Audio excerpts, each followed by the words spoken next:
Hello students, welcome to CSCPIS academy. आज का date है 29 अप्रैल।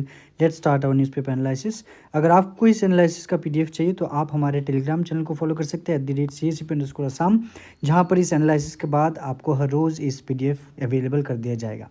स्टूडेंट्स, आपको अगर क्रैश कोर्स में इंटरेस्ट है एक प्रीलिम्स के लिए जो 8 जून को कंडक्ट होने वाला है, ऑलरेडी 29 अप्रैल को फॉर्म फिलअप भी कंप्लीट हो चुका है, तो आपको अगर क्रैश कोर्स की ज़रूरत है तो आप इस नंबर पे कॉल करके डिटेल्स जानिए। Students, there is a batch, Parakram batch, which is a GS foundation batch.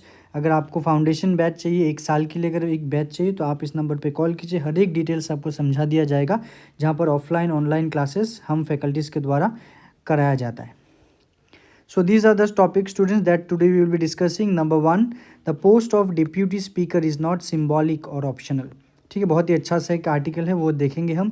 Environment and conservation, national super computing mission, ये क्या है। Then spider creates web to block noise, ये साइंस एंड टेक्नोलॉजी, उसके साथ environment ecology में भी आएगा। Women's role in Assam's panchayat poll analogue paneer, तो वो क्या है, let's see. The first is the post of deputy speaker. ठीक है, तो क्या है यहाँ पर recent news. In recent years the deputy speaker position has fallen into unusual and troubling neglect. जो पार्लियामेंट में जो हमारे डिप्यूटी स्पीकर है, उनका जो पोस्ट है, उनका जो पोस्ट का जो वो वैलिडेशन है, वो इम्पोर्टेंस है, it has been neglected continuously. So the deputy speaker of Lok Sabha is constitutional office with substantial functional importance. तो क्या है, देखिए, डिप्यूटी स्पीकर, तो already we have discuss this. It is mandated by article 93। Again ये आपका prelims के लिए important बनता है। The position ensures continuity with parliamentary proceedings. Alright, मतलब ये जो पोजीशन है, it will ensure the continuity, मतलब जब स्पीकर एब्सेंट रहेगा, उनके एब्सेंट में जो काम करेगा वो है द डिप्यूटी स्पीकर। ठीक है, the persistent vacancy of this post in the 17th and 18th Lok Sabha raises questions of constitutional compliance कि द 17th और 18th जो लोकसभा है, ये जो पोस्ट है डिप्यूटी स्पीकर का, ये परसिस्टेंटली वेकेंट रहा है पिछले 10 सालों से। तो ये एक कॉन्स्टिट्यूशनल कंप्लायंस की, कॉन्स्टिट्यूशन के हिसाब से जो ये कार्यवाही काम जो नहीं हुआ है, उसमें एक क्वेश्चन रेज करता है। तो आपको यहाँ पर क्या क्या देखना है प्रीलिम्स के लिए, आप देखेंगे आर्टिकल 93 और आप देखेंगे आर्टिकल 94 कि आर्टिकल 93 क्या कहता है। Lok Sabha shall as soon as may be choose a speaker and a deputy speaker. Okay, and article 94, it ensures continuity until resignation, removal or disqualification. The framers envisioned uninterrupted leadership to maintain the legislative assembly. तो ये आपका prelims के लिए important है। Next, role and relevance in parliamentary functioning कि कब आपका deputy speaker function में आएगा। The speaker can not chair all sessions alone, कि एक स्पीकर हर एक सेशन को अकेला ही चेयर नहीं कर सकता। तो डिप्यूटी स्पीकर जो है वो इंश्योर करता है कंटिन्यूटी इन प्रोसीडिंग्स, कि स्पीकर के एब्सेंस में डिप्यूटी स्पीकर कार्यवाही को आगे बढ़ा के ले जाएगा। He chairs debates and important parliamentary committees, then act as a neutral arbitrator during sensitive issues. तो क्या है, ये पार्लियामेंट्री में जो इंपॉर्टेंट कमिटीज़ हैं उनको वो चेयर करते हैं, उसके साथ अगर कोई भी डिस्प्यूट अराइज होता है वो एक न्यूट्रल आर्बिट्रेटर के रूप से काम करते हैं। Okay, next is expected impartiality similar to the speaker, जो कि जो स्पीकर का जो प्रोफाइल है वही पार्लियामेंट में डिप्यूटी स्पीकर का भी प्रोफाइल है। नेक्स्ट, तो वही रिसेंट इशू क्या है, द 18th लोकसभा जो 2019 और 24 and into the 18th Lok Sabha जो अभी जो करेंटली चल रहा है, उसमें ये पोस्ट वेकेंट है। Alright, though the constitution uses as soon as may be, constitution ये बोलता है कि जितना जल्दी हो सके इस पोस्ट को फिलअप किया जाए, पर ये नहीं हुआ है। ऑलराइट, तो कंसिक्वेंस क्या बनता है इस प्रोलॉन्ग वैकेंसी का, centralisation of power within the ruling party, कि जो रूलिंग पार्टी है वो पावर को सेंट्रलाइज करके दे रहा है, वो डिसेंट्रलाइज नहीं किया, because there is no deputy speaker. Lack of continuity, कि ड्यूरिंग क्राइसिस अगर स्पीकर एब्सेंट रहे तो वो लोकसभा सेशन में नहीं बैठेगा। वायलेशन ऑफ डेमोक्रेटिक नॉर्म्स, तो ऑब्वियसली डेमोक्रेटिक नॉर्म्स वायलेट हो रहा है, and it undermines by partisanship and consensus building practices. Next is tax exemption for NMCG। NMCG क्या है, national mission for clean Ganga. तो CBDT जो है the central board of direct taxes, it has notified the income tax department कि NMCG को tax exemption दिया जाए to aid Namami Ganga programme. Okay, तो let's see some legal basis of the tax exemption कि जैसे कि clause 46A of the section 10 of IT act 1961, it is the clause of tax exemption but it is not important for examination. तो why this is applicable, because NMCG has been constituted under environment protection act effective from assessment year this. Condition क्या है, NMCG must retain it status under environment protection act. Alright, तो ये है इसका legal basis. तो Namami Ganga programme के बारे में थोड़ा सा आप देख लीजिए। It is launched in 2014 as a flagship programme. The nodal ministry is the ministry of Jal Shakti. The department under it is department of water resource, river development and Ganga rejuvenation. Implementing agency कौन है, NMCG। तो ये Ganga cleanliness जो mission है, implementing agency is the NMCG। Prelims के लिए बहुत ज़्यादा इंपॉर्टेंट होता है। ठीक है स्टूडेंट्स, तो ये PDF आपको मिल जाएगा टेलीग्राम ग्रुप में। तो वीडियो के आरंभ में ही मैंने बोल दिया है कैसे आपको टेलीग्राम ग्रुप ज्वाइन करना है, तो वहाँ से आप इस PDF को डाउनलोड कर लीजिए। Next is national super computing mission. तो क्या है super computing mission? Overview of this mission, let's see कि it was launched in 2015 by the nodal agencies department of science and technology, ministry of electronics and IT। Alright, ITY। So it is ministry of MeitY हम इसको short में बोलते हैं। Implementing body कौन है, CADC, CDAC and IISC Bengaluru. Objective क्या है इसका? ऑब्जेक्टिव है empower India with indigenous high performance computing capabilities, self reliance in computing. ये हाई परफॉर्मेंस कंप्यूटर क्या है, मतलब ये हाई परफॉर्मेंस कंप्यूटर जो हाई परफॉर्मेंस कंप्यूटिंग करता है, सुपर कंप्यूटर है जो कि बहुत ही complex arithmetical problem, programming language को वो सॉल्व करता है, बड़े बड़े कामों के लिए वो चाहिए। डिप्लॉयमेंट एंड कैपेसिटी, तो क्या है डिप्लॉयमेंट? सुपर कंप्यूटर इंस्टॉल्ड अभी तक इंडिया में वो है 34।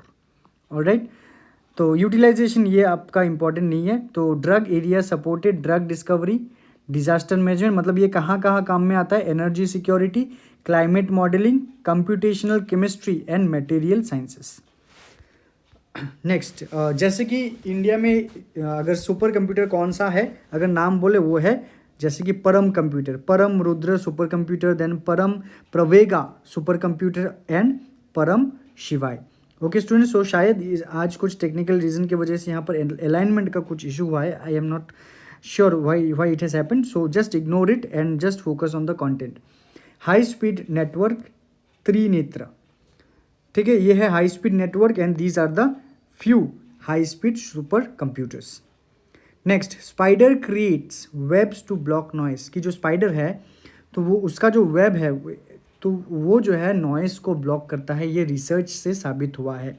तो कौन से स्पाइडर? जैसे कि focus on funnel web spider एगिलोपनिसिस pennsylvanica which is found across North America.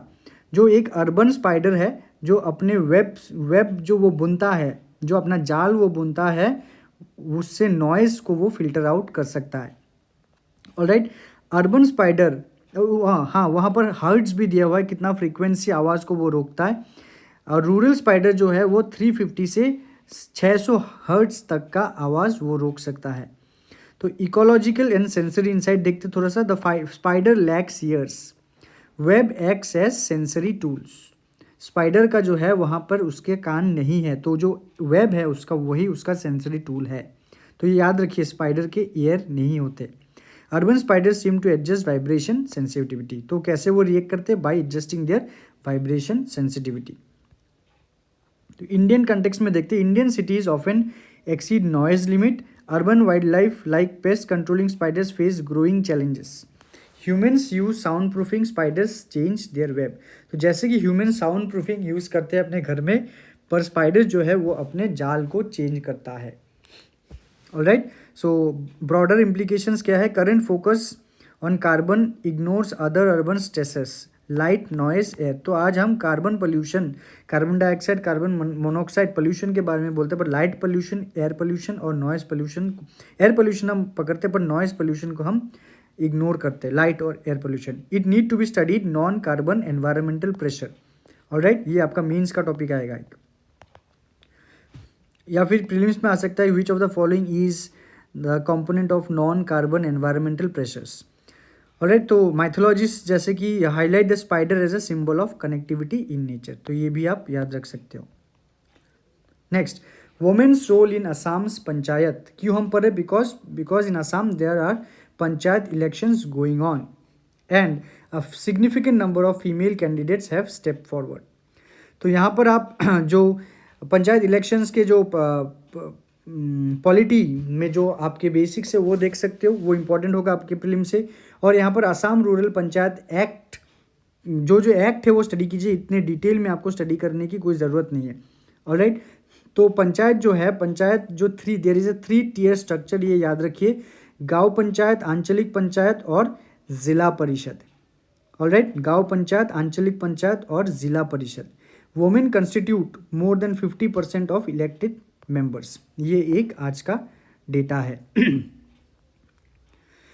तो यहाँ से आप कॉन्स्टिट्यूशनल प्रोविजंस पढ़िए। Obviously if you are preparing for your civil services, आपने पॉलिटी पढ़ा होगा, तो उस पॉलिटी से आप पंचायती राज इंस्टीट्यूशंस पढ़िए, वो पंचायती राज जो एक्ट है, अमेंडमेंट से रिलेटेड अमेंडमेंट्स, वो सब आप पढ़िए। ऑलराइट, तो और देखिए यहाँ पर article 243D of the constitution provides for reservation of seats in panchayat for scheduled tribes, scheduled caste, backward class of citizens and women. तो ये भी बनता है आपका प्रीलिम्स का material. Next and the last one is analog paneer.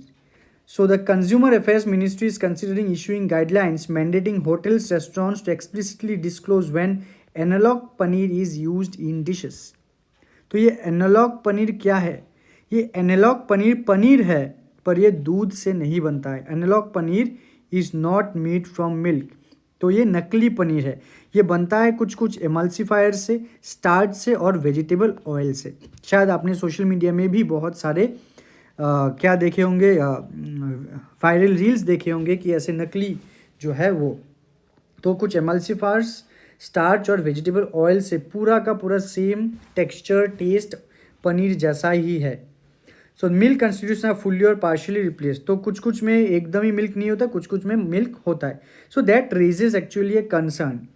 The FSSAI, तो FSSAI क्या है? It is the food safety and standard authority of India, तो has made mandatory for the manufacture to label analogue paneer as non dairy. तो अगर कोई analogue paneer बेच रहा है तो वो उसको मेंशन कर देना है कि भाई उसमें लिखो कि ये नॉन डेयरी पनीर है, so that people are not misleaded. So ये था knowledge about analogue paneer. So students, if you all are giving this time prelims, तो ये जो 10 प्रीलिम्स की किताब है ये बहुत आपके काम में आ सकते हैं, तो उसको आप ऑर्डर कर सकते हैं। और या फिर आप फुल फ्लेज्ड एक प्रिपरेशन चाहते हैं तो आप इस 17 स्मार्ट बुक्स को ऑर्डर कीजिए। It will be very very helpful for you. Thank you students for seeing and analyzing this content. So if you want to give any message to CSE Academy, do write in the comment section. Till then, take care.